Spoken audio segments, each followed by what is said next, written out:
Okay, any questions that anybody has, or Brian will keep asking you questions. Okay, Jake has one. So this is kind of bugging me. How does a guy who gets out of law school and, well, even before that, I'm just how does a Navy guy go from being in the Navy, doing the Navy thing, and then gets out and says, you know what, I'm going to go start a company like C-SPAN? Like, what clicked in your head that said, you know what, I'm going to go do that? Well, unfortunately for you, you'll never experience the Navy.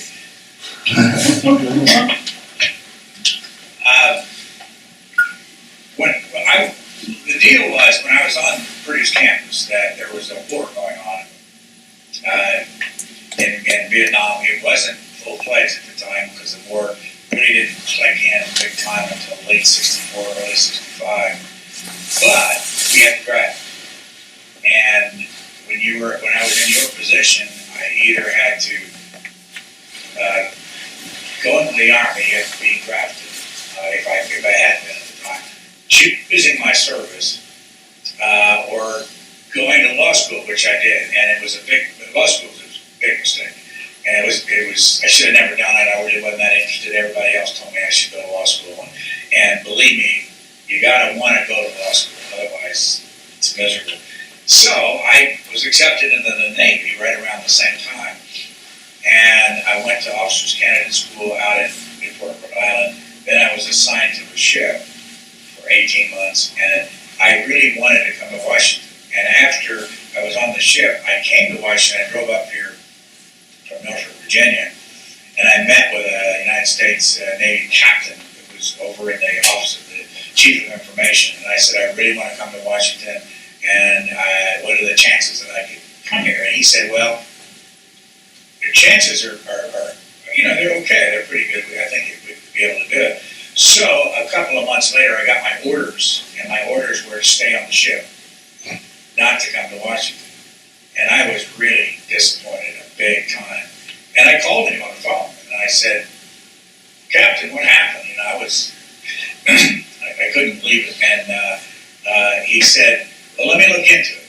And he looked into it, and he came back to me and said, can you give us any more time? Kind of the situation you're in, where you got 7 years. I said, sure, I want to come so badly that, yeah. So he said, we need 6 more months.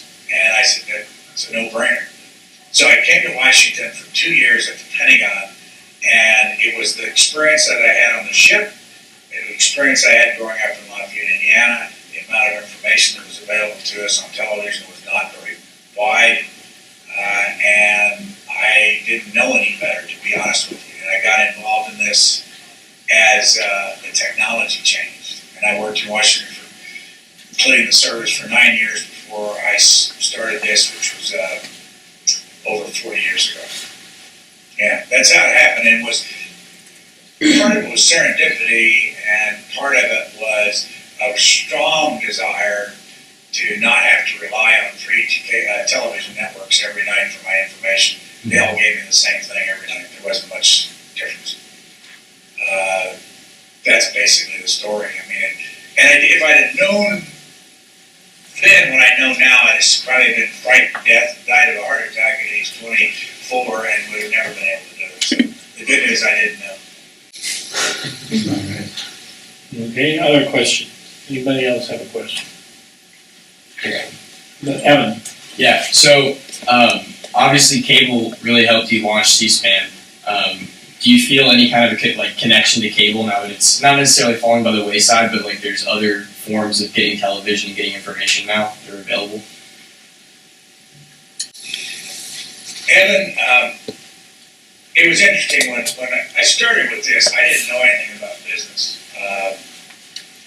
And there were the early cable owners. Some of them had never gone to college. They had gotten into the business when nobody was paying attention, and they just started building their companies. And so I have a real affinity for the ones that were there when I started, because if it wasn't for them, this wouldn't happen. And the best part of this story is that when I first started, there were 22 members of the board of directors. They were all cable television executives, and they were they were not sure what was going to happen because the satellite, which changed all of our lives, didn't go up until 1970. It went up first in 74, but cable didn't get into it until the second launch in 1975. And so I'm really emotionally tied in my life to these fabulous guys that helped me get this started, or it wouldn't be here. But life is changing, as you all know. I mean, you're right there in the new world, and I suspect not many of you watch television in the evening, and so we're. And I know you heard from Rob Kennedy and Howard Mortman and others, and of course Professor Browning. Our future is uncertain. Not tomorrow, not next year, not the year after, but it's uncertain because who knows where this is all going to go. And I'm at the end of my career instead of the beginning. I'm 76 years old, and I'm no longer the CEO here. And it's the new class, although I have to tell you, the leadership here is in their 60s. And then there's a jump down beyond that to a bunch of people that are in their 40s. And so I don't have any idea where it's going to end up, but will always be emotionally tied to the people that started this place, because you could not have done it any other way. And it will be fascinating to see if there are some civic leaders in our business in the future that will continue to pay for it. And we just don't know until the challenge comes. There we go. Okay, we got Leah. I feel like everyone else kind of like, not necessarily speculates, but everyone kind of, we talk about this class, the greatest successes of C-SPAN, or what like is best that's come out of it. But as like your brainchild, what aspect of C-SPAN or what has C-SPAN done that you're most proud of, that like you hold closest to you? There's several things, and none of it's dramatic. It was for me. It's not going to be for you all. The first thing was simple. You could see what your government looked like when you lived in Hawaii or Alaska or Indiana, and you could see the House of Representatives and eventually the Senate.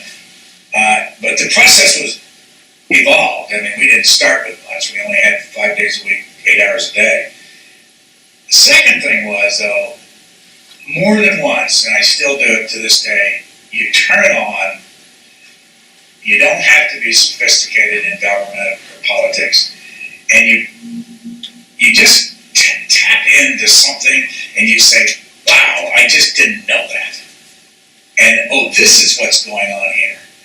And it's not the big things. I mean, today everybody does the big things.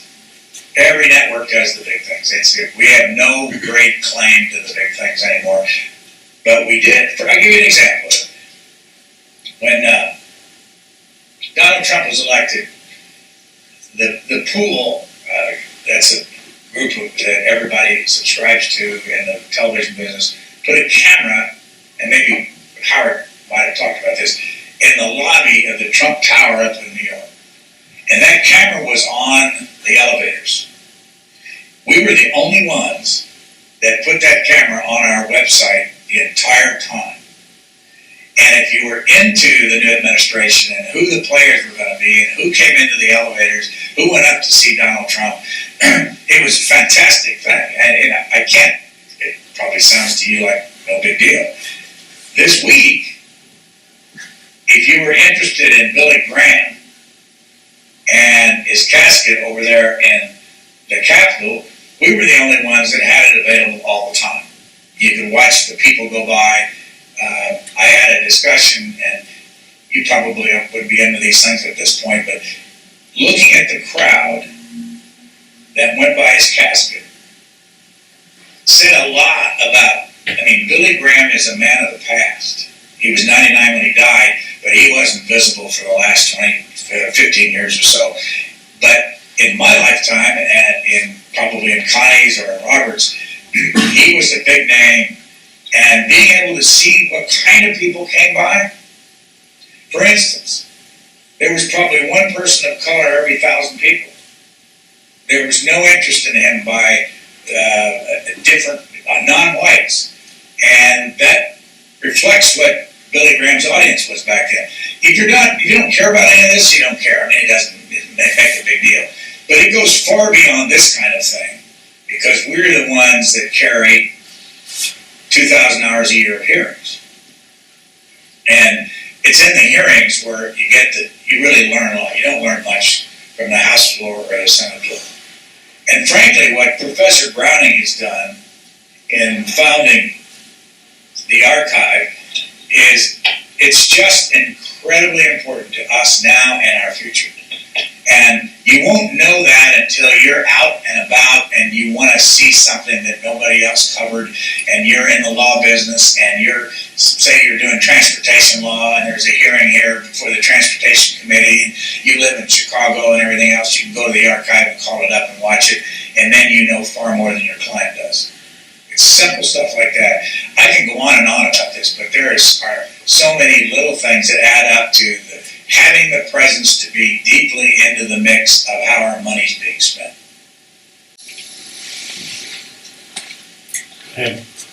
Yeah, so we've watched a lot of clips of the early days of C-SPAN, but what I want to know is there a moment, or was there a moment that you realized that C-SPAN was going to be as influential, as big of a deal as it is, or did that just come gradually? Well, to be honest with you, I've never thought it was a big deal. But there were moments, in the beginning, things that happened where you kind of went, that helped us, that put us on the map. Probably the most significant thing that happened, and it was help me, Robert, I think it was in 1984. We inadvertently stumbled on the opportunity to put cameras into the old executive office building next to the White House. And Ronald Reagan came over. We had 45 kids in the room. They were high school kids. And Ronald Reagan came over. He did it 4 times, where he would come into the room and we would record a 30-minute conversation he had with these kids. And the first time we did it, it was a big deal for us, the fact that Reagan was interested in. And after the kids did their thing, I remember saying, let's bring everybody back to the studio here, and let's play the Reagan show. Let's talk to the young folks that were from all over the country, and let's take calls from the audience. It wasn't well planned, it wasn't well rehearsed, it wasn't produced, it wasn't fancy. And in the middle of the first time we did it, it was about 4 o'clock in the afternoon. I was hosting the program at the time, and I had on the set with me the guy that brought the kids to town, the guy that founded the Close-Up Foundation. You may or may not have heard of it, but it was a thing where kids would come here for a week. Anyway, in the middle of the time we're taking calls, if you know this story, stop me because I don't want to bore you, but the call came in and we had it on a screen where they were coming from, and it said Washington, D.C. And I didn't give it any thought because in those days we were paying real money to make long distance calls, and I looked up on the screen and saw Washington. So I let it sit there for a while because the young people were talking and all this stuff. So Susan Swain, who you may or may not have met Susan? No, we haven't met Susan. Susan's a co-president with Rob Kennedy, who you have met.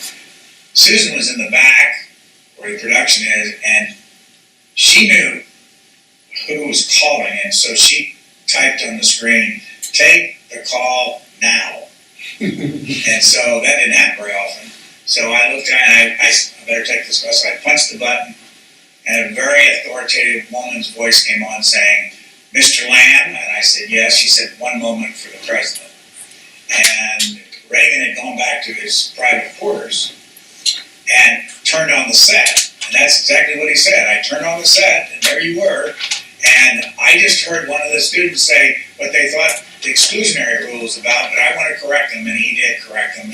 And we asked him a couple more questions and all that stuff. But if you ever see the tape of my face when I knew it was the president calling, it says it all.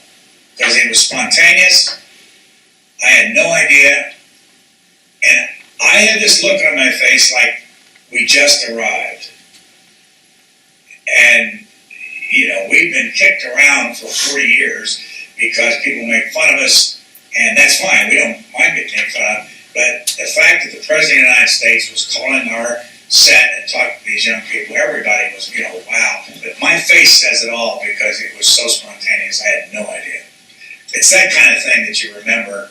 But there are a lot of other moments over the years where we realized that we were different and we were making a difference. But frankly, it never felt. The good news was that there were lots and lots and lots of new networks, and so nobody had any power like they used to have when there were only 3, and so you never felt that, oh wow, we're very important. It just didn't happen. Other questions? Simon? So C-SPAN is the only network that covers public affairs without publishing, without trying to make that spectacle. So do you think that this lack of competition within that area has helped C-SPAN, or is inconsequential to it? Well, if you look at it, why there's no competition for us, it says it all, and that is nobody can make any money off this. If there was a chance to make money off the kind of thing that we're doing, we'd have 14 networks out there competing. They just don't want it. I mean, it's been fun to watch. The thing about today with the internet is that everything we're doing, you'll find on the internet somewhere, done, unfortunately in my mind, paid for by the taxpayers, because when we started, they all fought us putting cameras everywhere, and now if you come to the Washington and go into any of the hearing rooms, you'll see 3 cameras up on the wall, and that was paid for by American citizens paying taxes. And they move that into their own websites for each committee. So almost everything we do, whether it's committees or the House and the Senate, is on the web provided by government, not by an independent organization. And I guess you see eventually see the handwriting on the wall. There's only one organization that will not go on television, and I'm sure you talked about it with others, and that's the Supreme Court. And they're going to hold out for a long time. And they used to say, when we started asking them 30 years ago to let us bring our cameras in, they used to say, rather vociferously, if only C-SPAN carried the court, we would go along with it. But that's not the American way, and because the fact of the matter is we would carry it all from start to finish, and they can't demand that of anybody. I mean, that just isn't, the First Amendment doesn't allow that, shouldn't allow that, and so it's going to be a long time.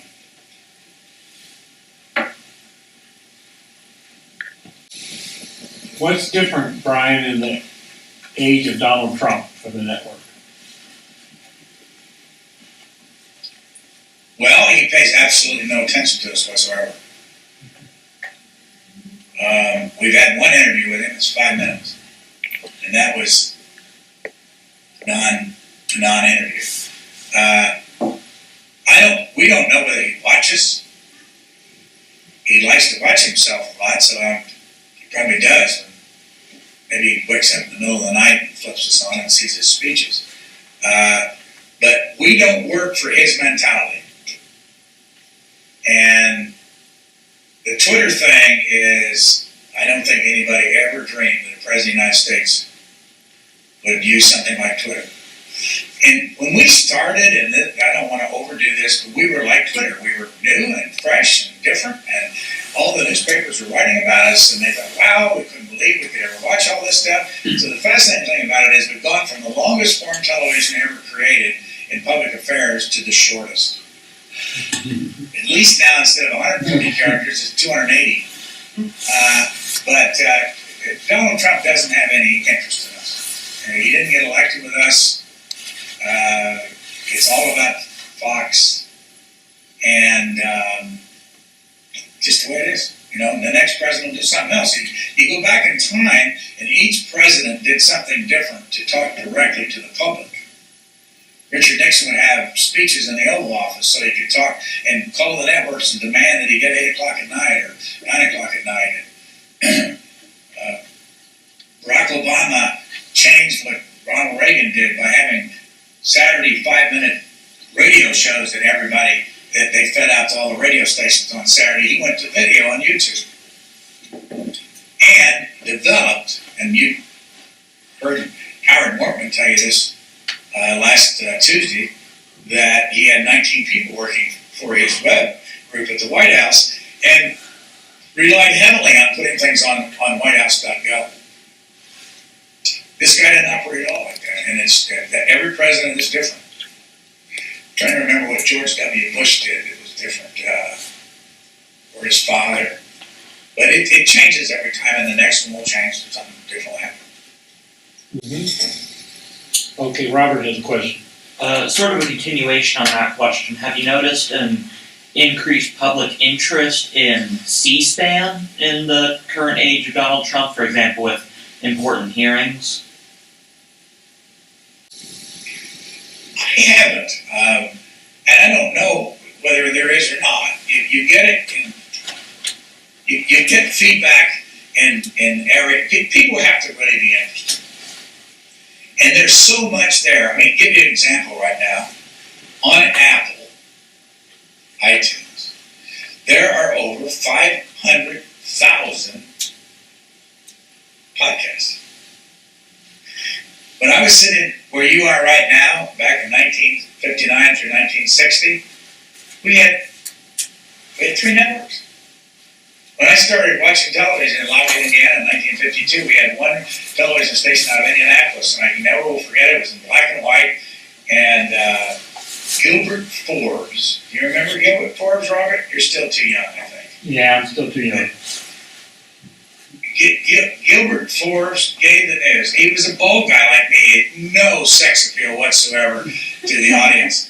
And we watched it in Lafayette on a little tiny 13-inch set, and it was snowy.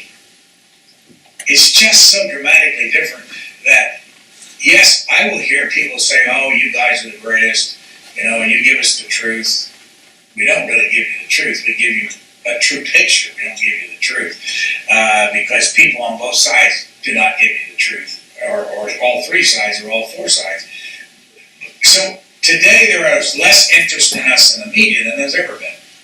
That's because the real story for the media to write about when it comes to television is who's making the money.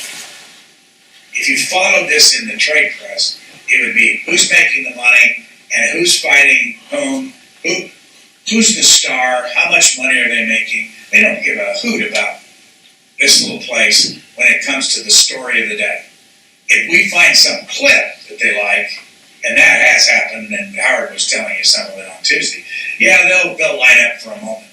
But we are not, they would rather write about, and as a matter of fact, in today's Washington Post, there's a rather uninteresting piece about how Fox and CNN hate each other and say so on the air all the time and point to the other person's bad habits. It was not interesting. I watch them both all the time, but it's the kind of thing that finds its way into print. JD? So you've done a lot of interviewing over the years in various programs and TV and that sort of thing. Who's been your most difficult interviewer and why? That question is better than the one I get all the time, who's been your best interview, and there's no such thing. But there is an answer to that question, and my most difficult interview, and since I've been doing this, is a guy named Ross Perot. Ross Perot ran for the presidency in 92, ran again in 96, but 92 was his best shot at it. And Ross Perot had an interesting approach. I interviewed him, I counted up one time, 9 hours of interviews. And Ross Perot would not answer your question if you didn't want to, didn't care. He just said, no, not answer. I mean, he was very difficult, and he was very controlled. And as a matter of fact, the interesting thing about Ross Perot is after he ran for president and didn't win, he refused to ever talk about that campaign. He never talked about why he didn't win or how it worked.